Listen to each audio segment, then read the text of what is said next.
తల్లి కళ్ళలో పొంగే గంగతో రాజ్యాంగం సమానత్వం ఇస్తుంది, కానీ మన సమాజం నిజంగా అందరికీ సమానత్వం ఇస్తుందా? తెలంగాణలో నాగర్ కర్నూల్లో జరిగిన ఘటన మనందరినీ కలిచివేసింది. కులం పేరుతో దేవాలయంలోకి అనుమతించలేదని వివాదం, దాడి, చివరికి ఓ చిన్నారి ప్రాణం పోయింది.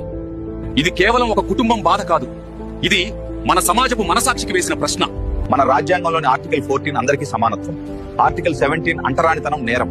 చట్టం స్పష్టంగా చెబుతోంది కులం ఆధారంగా అవమానం, దాడి నిషేధం. ఈ విధంగా చేసిన వారికి శిక్ష పడుతుంది, పడాలి కూడా. ఎందుకంటే చట్టం ముందు అందరూ సమానులు. సమస్య చట్టం లోపం కాదు, సమస్య మన మనసుల్లో ఉన్న భేదాభిప్రాయం.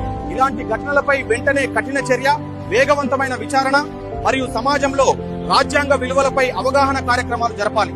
మన ఆలోచన మారాలి, ప్రతి మనిషిని గౌరవించాలి, మన ప్రవర్తనలో మార్పు ఉండాలి.